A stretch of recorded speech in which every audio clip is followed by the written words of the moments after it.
Hi, I'm Nick Kroll. Hi, I'm Seth Rogen. My name is Lena Waithe. Hey, this is Andrew Reynolds, and this is my camp story.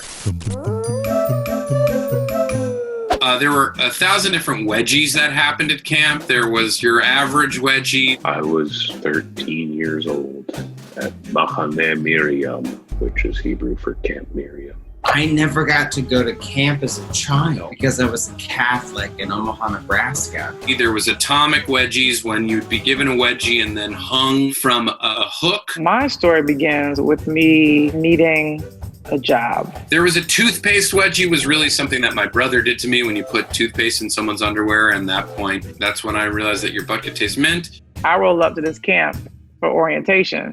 I'm the only Black person there. It is the first time I have a full-on panic attack. The counselors at my summer camp went away for the night. Little did they know we had smuggled weed in and buried it deep into the woods. We smoked the weed. So the only thing I can tell you is I once went to a theater camp where I was in a 4-hour production of the musical.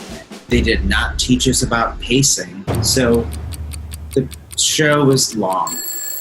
We washed ourselves as well as we could because we knew if the junior counselors caught us, we would get sent home from camp. There was also tushy foot, when you would put someone's foot in their underwear and then give them a wedgie, and so their foot would go into their butthole. We thought we had gotten away with the crime of the century. And then an 8-year-old child named River came up to me and my friends and screamed aloud, "You guys stink like weed." There was other kind of tricks that kids did at camp where you'd pretend to hypnotize someone. It was a team effort. You lie down, and if I massage your head right here, then the kid won't be able to move. He'll be paralyzed. And they do it with a setup kid. At which point we all ran away into the woods and hid for the next 4 hours. But the next time we emerged, we did not smell like weed. No one was the wiser. And we told Little River if he ever mentioned it to anyone, we would beat the shit out of him. And then another kid's like, "Oh my God, I want to do that. I want to do that." And then that next kid gets sat down and you do the massage, and then they'd be like, "Okay, get up." And of course the kid wasn't actually paralyzed, and the kid would then raise up into another kid's butt.